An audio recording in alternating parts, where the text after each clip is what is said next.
Hello everyone, welcome to another video in data structure implementation.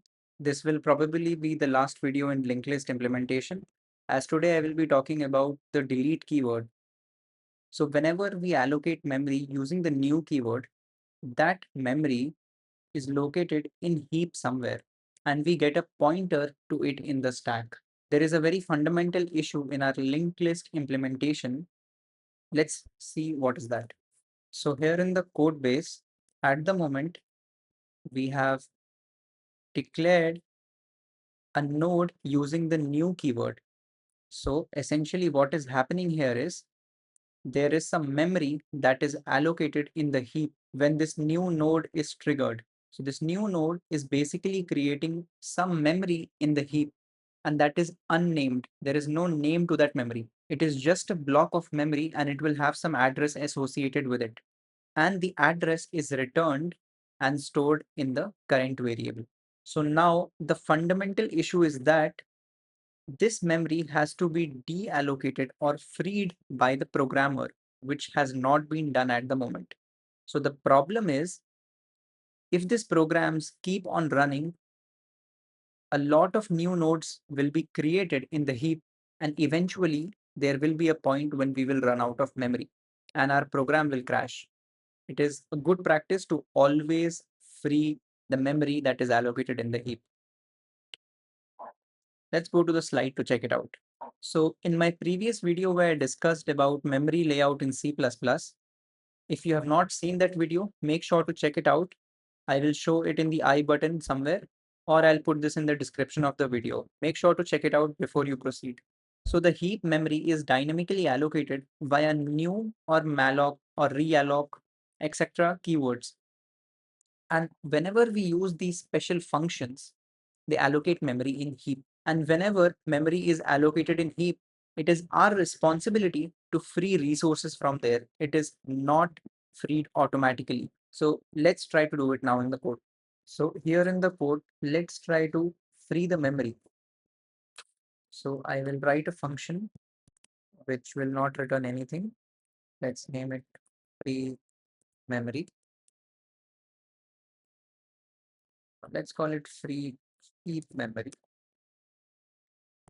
And it will accept, let's name it as temp. Yeah. So now all we have to do here is we have to run a while loop to iterate over all the nodes. And first we have to check if this node is valid or not. So here all we have to do is now we have to delete the temp node. So what this will do is it will delete the value stored at temp. This delete keyword will not actually delete the temporary variable. This delete will delete the address that is stored in this temporary variable. And before deleting this temporary variable, we also should store the next node value in our next node variable, which is temp of next, so that we can actually move to the next variable. So now we will make temp is equal to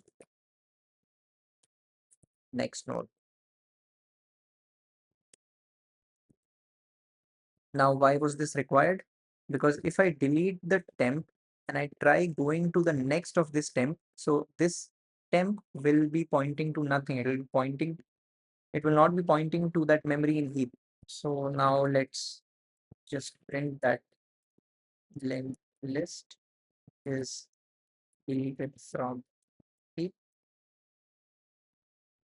So all we had to do here was we had to store the next value in a temporary next node variable. We had to delete the current temporary variable and then we are moving the pointer to that next node.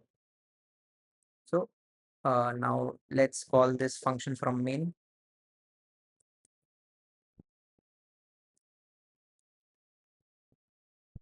Okay, let's try to compile this.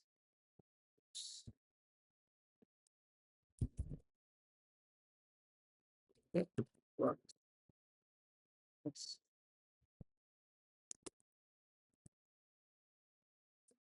Yeah. Yeah. So we got the message that linked list is deleted from the heap. So yeah, the deleting of the linked list might seem a simple process, but it is a very crucial thing whenever you are dealing with memory in the heap. Because as soon as this memory starts piling on top of each other, then you eventually run out of memory. It is very important to take care of memory allocated in heap, because in servers, when the when the program is continuously running, if we have such errors, then there will be a memory spike and it will be there until you run out of memory and your program will eventually crash. So yeah, that is it for this video. If you like the content, make sure to like, share and subscribe, and I will see you in the next one.